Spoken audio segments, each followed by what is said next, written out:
ศิลปศาสตร์ทุกอย่างควรเรียนรู้จำจากครูสั่งสมให้มากหลายศึกษาไว้เลี้ยงตัวกันอดตาย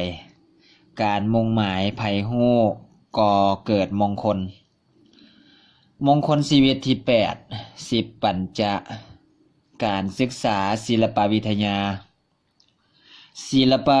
านั้นได้แก่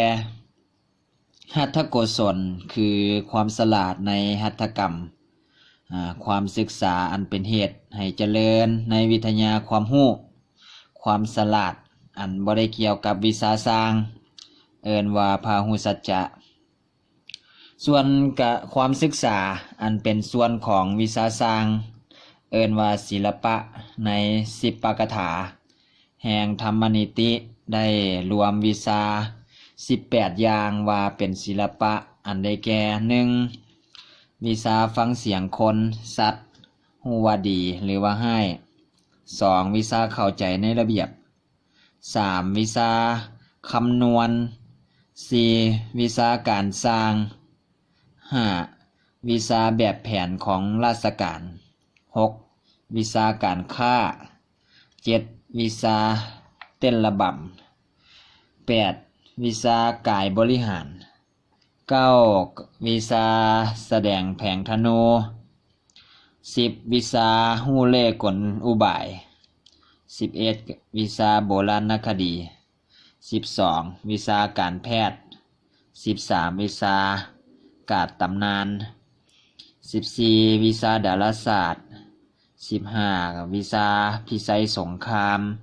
16. วิชาการเว้า 17. วิชาหายมนต์ 18. วิชาไวยากรณ์ศิลปะนี่ทางพระพุทธศาสนานั้นได้จัดให้เป็นนาฏกรณกรรมประการหนึ่งคือความเป็นผู้ขยันในกิจที่จะพึงกระท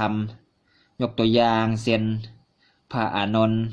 เพิ่นได้เป็นผู้ที่มีความสามารถฮู้ในพระบรมพุทธาธิบายขององค์สมเด็จพระสัมมาสัมพุทธเจ้าได้ไวเพิ่นได้ตัดจีวรตามแบบคันนาในแคว้นมคธเมื่อตัดแล้วก็ได้นำไปถวายให้กับพระพุทธเจ้าเบิงพระพุทธเจ้าก็ได้ทรงสรรเสริญว่าเป็นบุคคลผู้ฉลาดเป็นผู้มีหู้เนื้อความที่กล่าวโดยย่อให้พิสดารได้ในฝ่ายของโลกนั่นศิลปะยิ่งเป็นของที่สำคัญเพราะว่าความเจริญของโลกเนื่องอยู่ด้วยความเจริญของศิลปะยิ่งจะเจริญขึ้นเพียงใดโลกก็เจริญขึ้นเพียงนั้นเพิ่งจะเห็นได้ในสิ่งที่มนุษย์ประดิษฐ์ขึ้น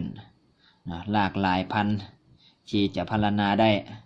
ทั้งยังเดาบ่ได้อีกว่าภายหน้านั้นจะมีอันใดที่จะเกิดขึ้นอีกก็ยังบ่ทันฮู้เหล่านี้ก็ล้วนเป็นพยานแห่งความเจริญของศิลปะนั้นบ่ได้นำมาเฉพาะความเจริญแต่เพียงอย่างเดียวแต่ย่อมนำมาทั้งความพินาศชิบหายนำด้วยเพราะความเจริญแห่งศิลปะเป็นเหตุให้มนุษย์นั้นประดิษฐ์คิดทำเครื่องมือเครื่องใช้ที่นำมาเบียดเบียนฆ่าฟันรันแทงกันให้ตายในเช่นเราจะเห็นในข่าวที่เกิดสงครามโลกครั้งที่1ครั้งที่2และครั้งที่3กำลังเกิดขึ้นชีวิตมนุษย์ถึงกับความพินาศไปนับบ่ถ้วนก็ด้วยอำนาจแห่งศิลปะเพราะฉะนั้นตามมติแห่งพระพุทธศาสนาจึงจัดแต่เฉพาะศิลปะที่ปราศจากความเบียดเบียนต่อชีวิตของผู้อื่นเท่านั้นว่าเป็นอุดมมงคลเพราะเป็นเหตุแห่งความเจริญอันศิลปะนี้นั้นมีอยู่ในบุคคลใดบุคคลนั้นรู้จักนำไปใช้แต่ในทางที่ควรก็ล้วนเป็นที่ตั้งแห่งความเจริญด้วยเหตุนั้นผู้มีศิลปะจึงชื่อว่าเป็นผู้ที่มีมงคลแห่งความเจริญดังที่ได้ยกบาลีมาข้างต้นว่า10ปัญจะการศึกษาศิลปวิทยา